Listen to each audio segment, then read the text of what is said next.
desde que eu me formei, como eu comentei com vocês ontem. Eu adquiri alguns equipamentos que eu acho fundamentais, tá? Mas os meus primeiros equipamentos foram em dermo, ultrassom e manta térmica. E depois um equipamento de correntes. Então foram meus primeiros equipamentos. Desde daquela época eu uso o plástico na manta térmica como forma de proteção da minha manta. E não é à toa que elas duraram aí anos. Uso plástico, continuo usando plástico, aquele plástico de mesa de vó, sabe?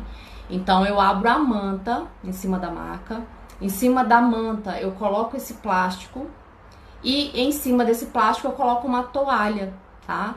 E aí o paciente deita em cima da toalha e ele não fica em contato direto com o plástico, ok?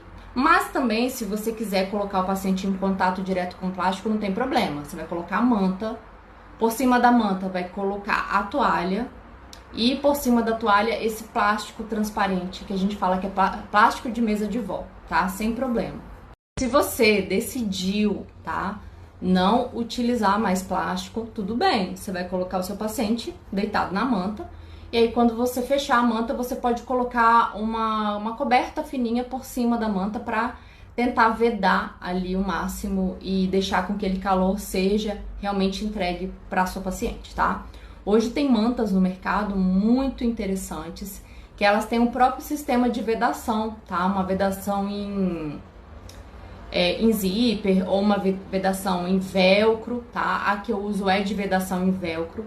Então ela realmente não deixa transparecer, sair o calor ali de dentro da manta, com infravermelho longo, então isso potencializa ali aquele calor interno. Então eu não utilizo essa coberta por cima da manta, mas caso você tenha necessidade, também não tem problema. O único cuidado que tem que ter é em relação ao aquecimento exagerado, a ponto do paciente ele entrar em sudorese, que é o nosso objetivo, mas ele ter uma queda de pressão, tá?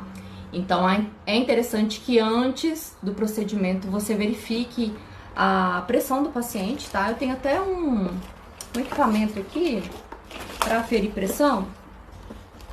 Ele é portátil, gente. Vocês podem ter aí na clínica de vocês, só para ter uma noção de quanto que está, tá? Ó, coloca no pulso do paciente, afere a pressão do paciente, vê como ele está, se ele está estável, né? Se a pressão dele está abaixo de 140/90 e se ela está acima de 120/70 por aí, que aí você vai ter mais tranquilidade em abafar esse paciente na manta.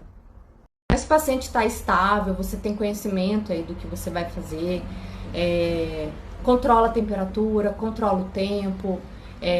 Eu deixo o ar-condicionado ligado, como eu falei, a minha manta ela tem um aquecimento muito bacana, então não há necessidade de eu desligar meu ar-condicionado.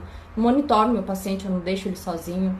Então, se tá tudo bem, se você tem conhecimento da técnica, pode aplicar, não tem problema. E eu gosto de fazer manta térmica com argila. Então, a argila eu envolvo ela no plástico filme atóxico, tá? E aí eu coloco esse paciente na manta e o resultado é maravilhoso.